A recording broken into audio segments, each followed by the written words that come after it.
ربي بالمصطفى بلغ مقاصدنا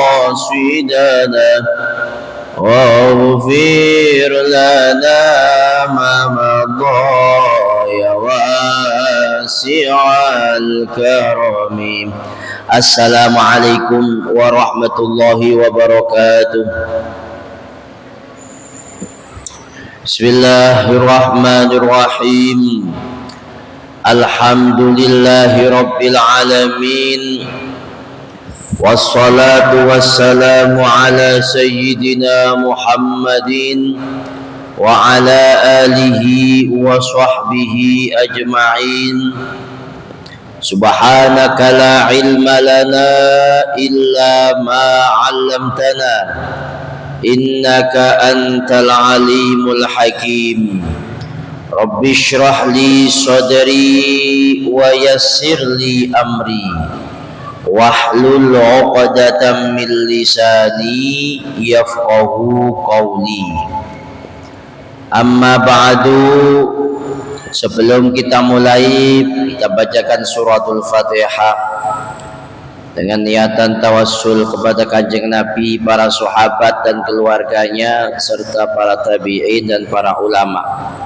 Ila hadratin Nabi Mustafa Sayyidina Rasulullah Muhammad sallallahu alaihi wasallam ala alihi wa ashabihi wa dhurriyyatihi wa jamil malaikatil muqarrabin jami' sahabati wa tabi'in syuhada wal awliya wal salihin wal ulama'il 'amilin wal musannifin wal mu'allifin fuqaha wal muhaddisin wal qurra'i wal mufassirin was sadati sufi ajma'in aina makanu wa halat arwahuhum masyariqil ardi la magharibiha barri wa bahriha sultan awliya Syekh Abdul Qadir Al-Jilani wa Sayyid Abdul Hasan Al-Syadili Sayyid Ahmad Al-Badawi Sayyid Ahmad Al-Rifai Sayyid Ibrahim Al-Dasuki wa Sayyid Musannif Asy'ari Al-Kitab Muhammad Ghazi Muhammad Syafi'i radhiyallahu anhu syekhina wa syekhina mu'allimina mu'allim ustadina ustadina Allah ya'al darajatihi fil jannah ta'alina min barakatihi wa nuri wa asrari wa min nafa'ani fid dunya wal akhirah. Al-Fatihah.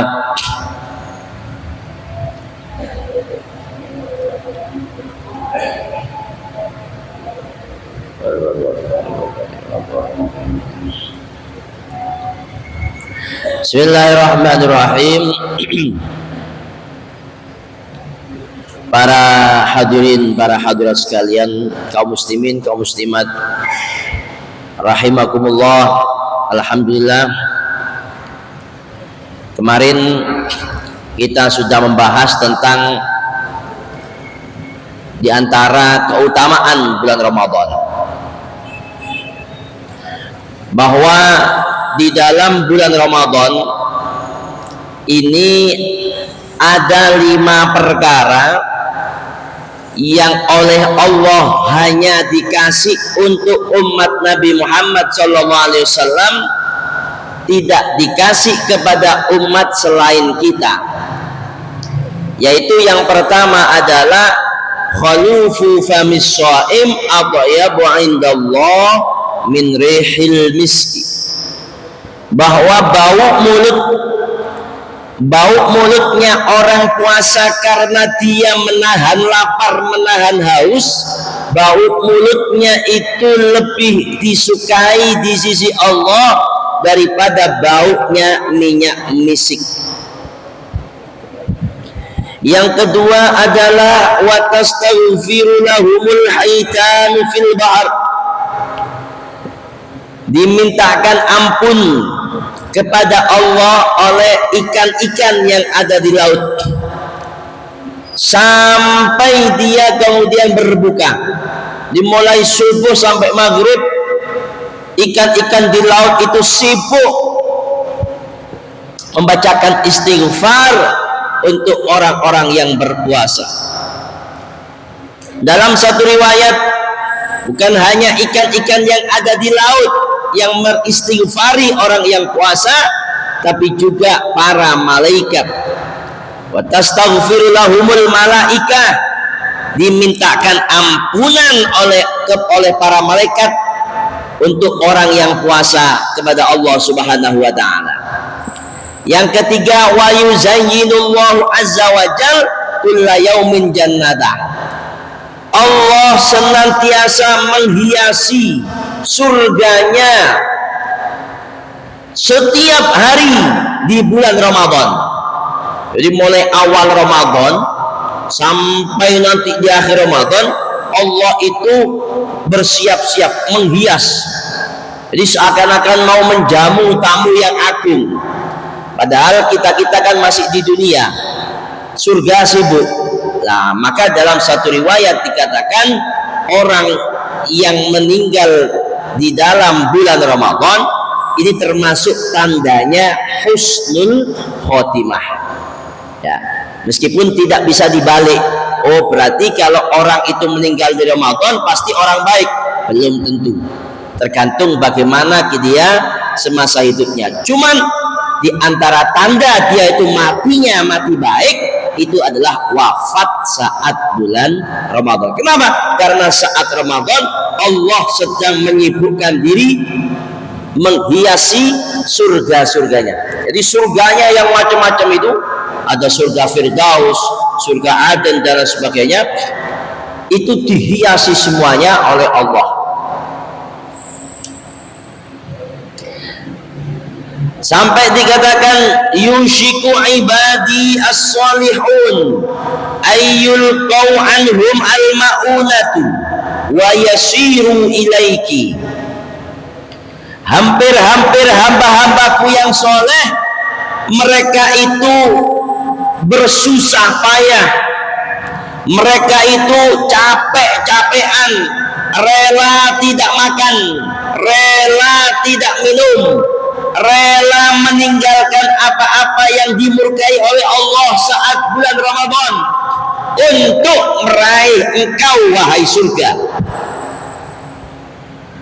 Sehingga orang yang puasa ini ya sawabuhu al-jannah. Nah, yang keempat wa tusaffadu fihi maradatus syayatin. Di kerangkeng itu para setan-setan yang terkutuk, para setan-setan iblis yang biasanya membisiki manusia, ini dikunci, mulutnya dikunci, tangan kakinya dikerangkeng. Nah, sehingga bukan berarti setan tidak bisa menggoda. Dikatakan oleh Kanjeng Nabi, fala yakhlusuna fihi ila ma kanu yakhlusuna ilaihi fi ghairi. Setan-setan itu tidak bisa seleluasa mereka bagaimana menggoda manusia saat di luar Ramadan seperti saat Ramadan. Jadi tidak begitu, setan itu tidak begitu leluasa menggoda manusia saat di bulan Ramadan sebagaimana mereka sangat leluasa menggoda manusia saat di luar Ramadan. Jadi saat Ramadan ini setan bukan berarti nggak bisa menggoda, tapi setan di sini fala yakhlusuna, tidak bisa kemudian leluasa. Jadi tidak seleluasa di luar Ramadan. Makanya kalau ada maksiat terjadi saat bulan Ramadan itu ya karena setan ini komandonya sangat besar, pengaruhnya sangat besar, sehingga meskipun setan nggak pati ngoyok ngajak-ngajak nang keelean, tetap wong-wong iki padha ngelakoni keelean. Kenapa? Wis terlatih. Nah, gitu ya. Jadi terlatih sudah. Seperti bagaimana kita sudah terlatih lek sampean luwe mangan. Kau usah dikongkon wis, jenenge luwe mangan. Ngantuk turu. Kau usah dikongkon wis ngantuk ya turu. Kenapa? Sudah terlatih. Dan yang terakhir di antara 5 perkara yang Allah khususkan berikan untuk umat Nabi Muhammad sallallahu alaihi wasallam, tidak Allah berikan kepada umat selainnya, adalah wa yughfaru lahum fi akhir lailatin. Diampuni dosanya setiap akhir malam. Nanti di akhir Ramadan, akhir malam Ramadan,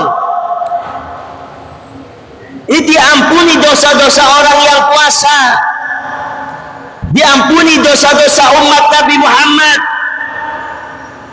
Dikatakan oleh para sahabat, qila ya Rasulullah ahya lailatul qadr, wahai kanjeng Rasul, apakah malam terakhir Ramadan itu adalah Lailatul Qadar?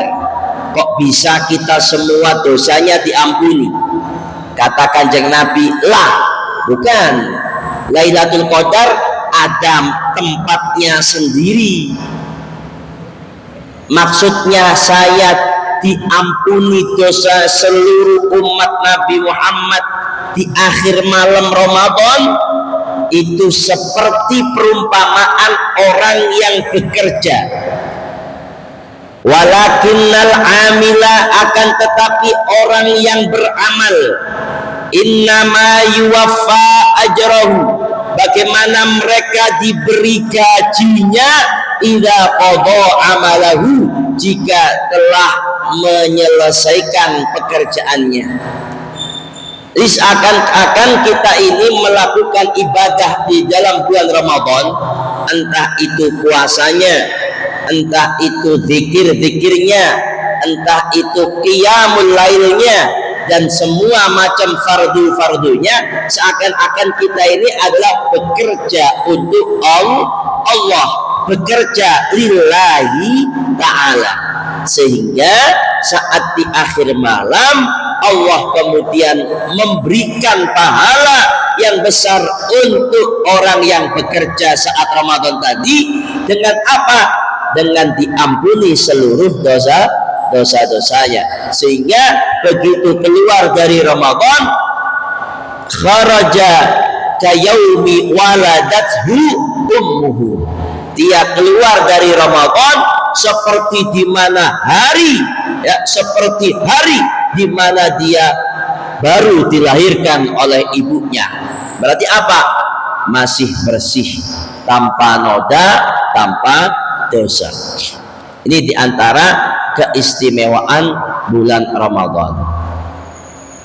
Para hadirin, para hadirat, para bapak, para ibu sekalian rahimakumullah, di antara fadilah daripada bulan Ramadan ini, sebagaimana disebut di dalam kitab Sahih Bukhari dan kitab Sahih Muslim, bahwa kanjeng Nabi Muhammad SAW bersabda, man shoma ramadhana imanan wa ihtisaban ghafarallahu ma taqaddama min dzambi.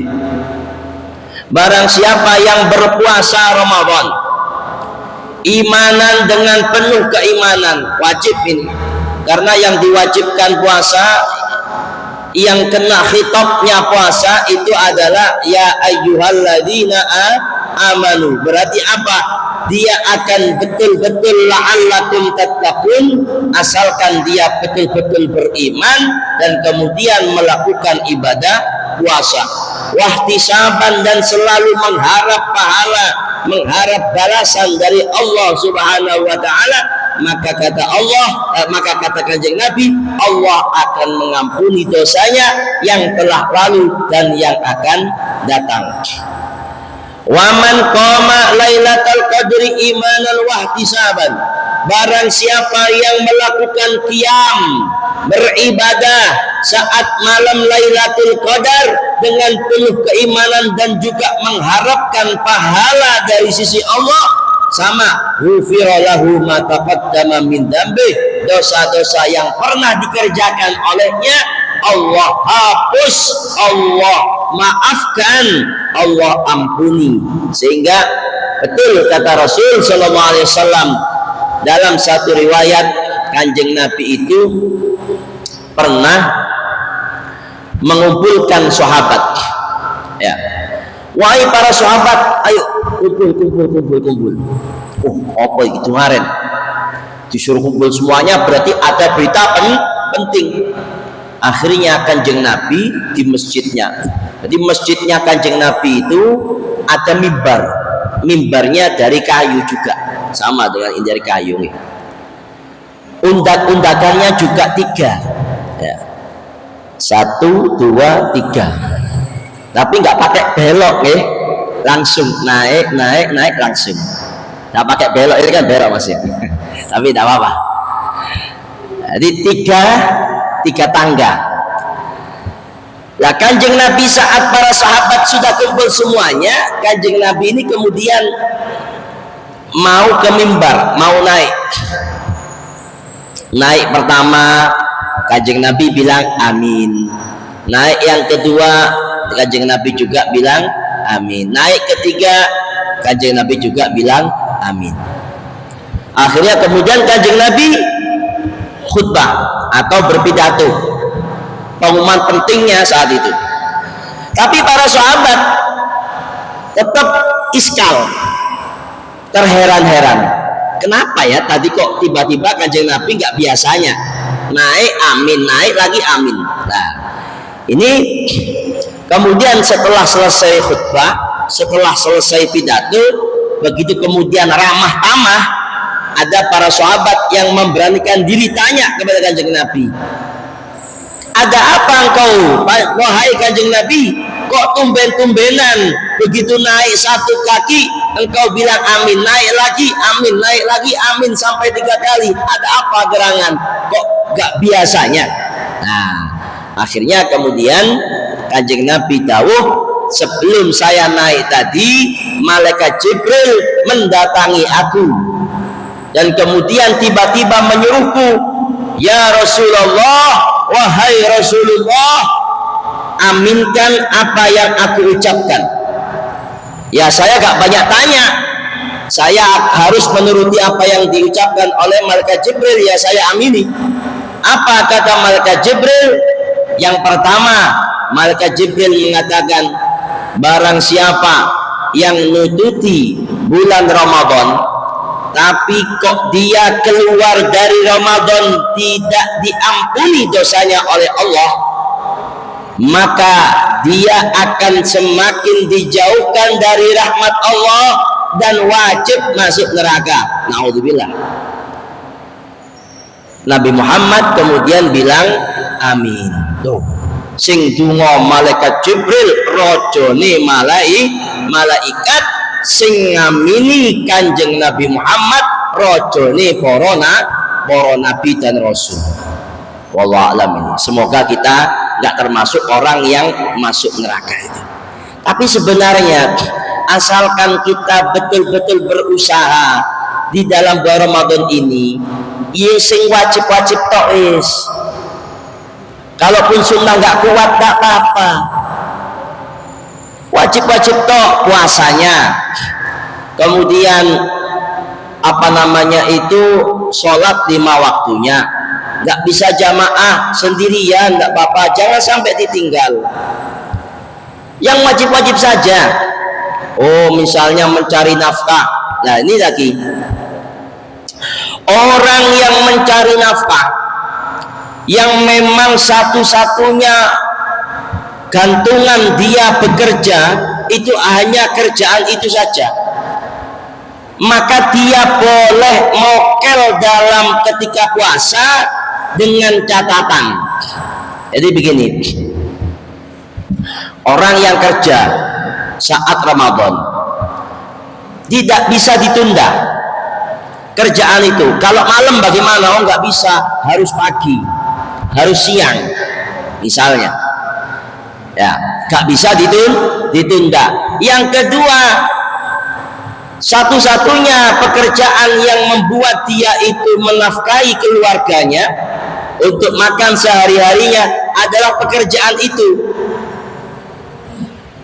Satu, gak bisa ditunda. Yang kedua, betul-betul bergantung terhadap itu pekerjaan. Maka bagaimana? Silakan bekerja, terus lanjutkan bekerja di siang hari, di pagi hari, monggo. Puasanya bagaimana? Tetap wajib sahur. Bukan wajib sahur, wajib niat puasa. Sahur gak wajib, sunnah. Maksudnya apa? Silahkan kamu tetap puasa, tetap wajib puasa. Nantinya ketika kemudian siang-siang pelokak, haus, nggak kuat. Ini kalau saya kalau saya terus puasa, kelabakan semuanya ini. Kerjaannya kocar kacir dan dia bisa sakit dan sebagainya. Maka bagaimana? Nggak apa, mokel puasa. Tapi begitu kemudian minum, cukup untuk kuatnya diri kita, sudah cukup. Jangan kemudian ditambahi makan, setelah makan korokokan, setelah korokokan kopian sampai maghrib, wis penting podo ae. Gak podo.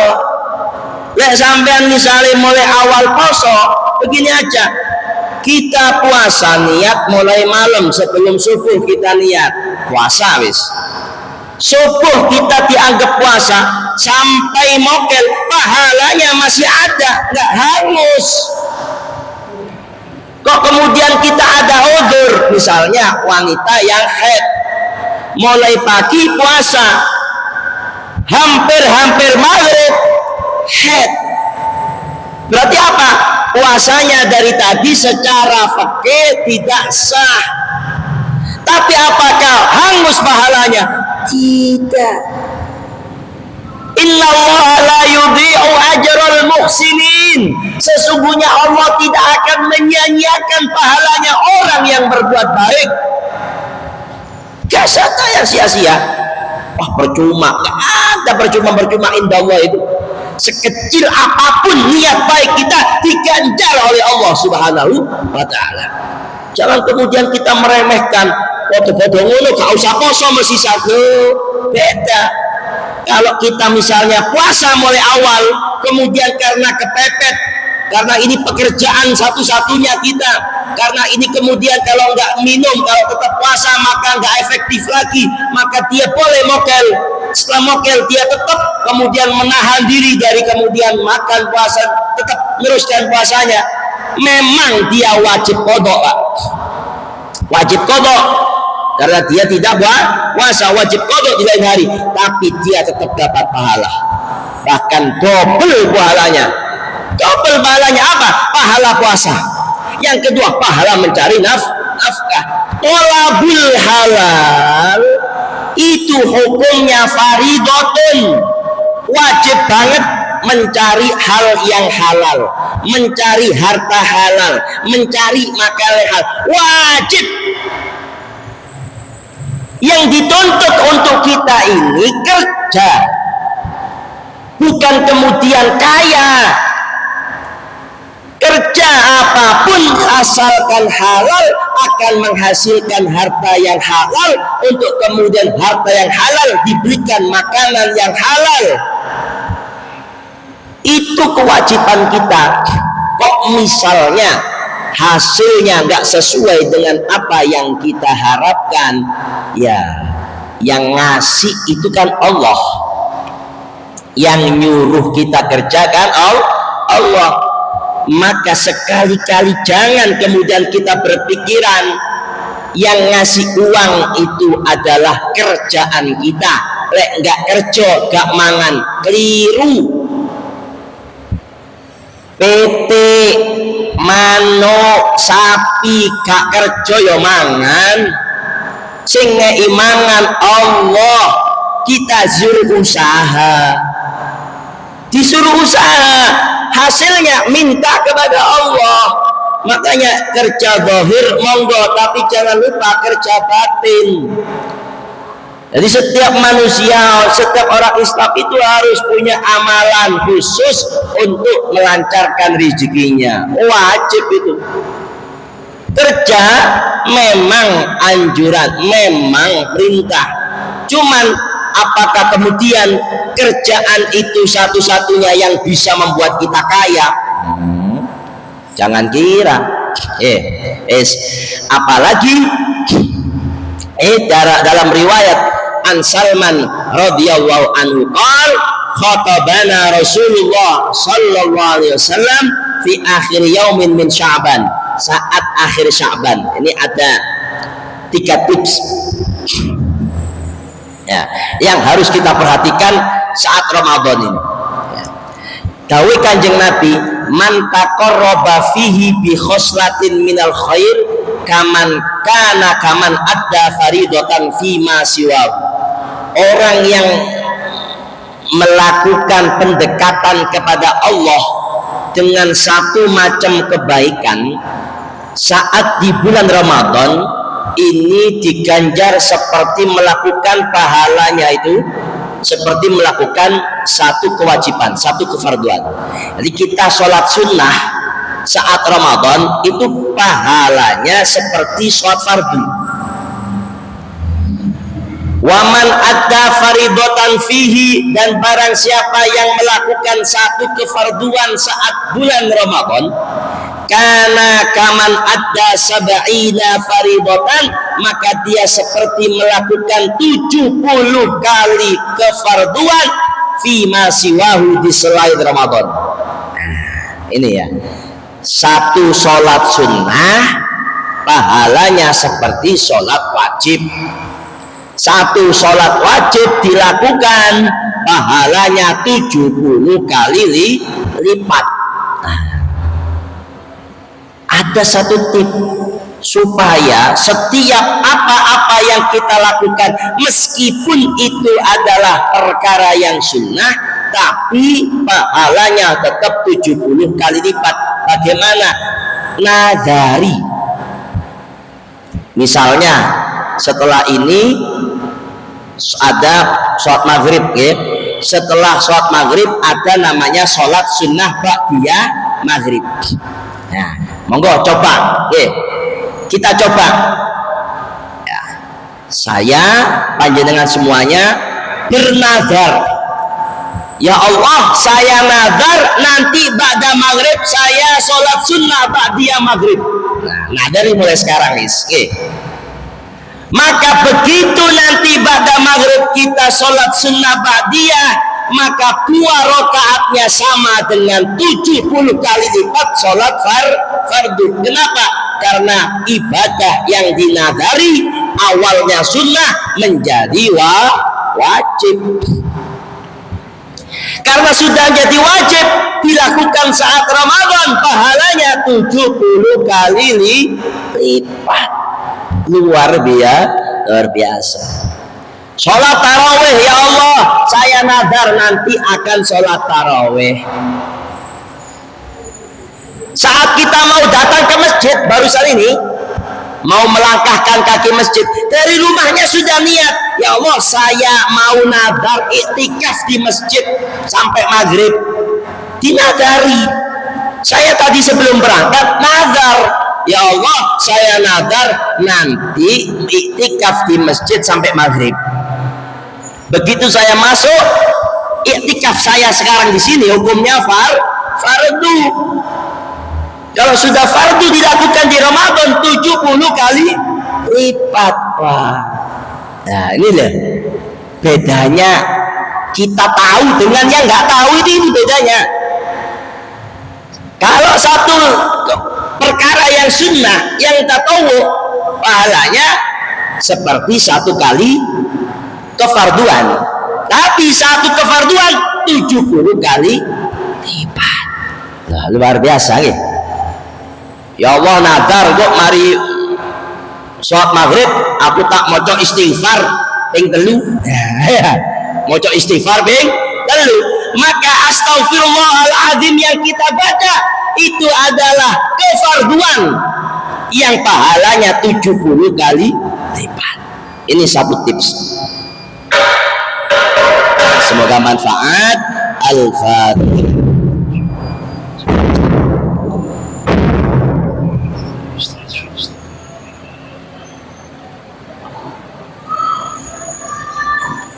أشهد أن لا إله إلا الله أستغفر الله وأسألك رضاك الجنة عبدك وسخطك اللهم إنك عفو وأنا يا بني وسلم بك عمل وعلى أشهد إن شاء الله الحمد لله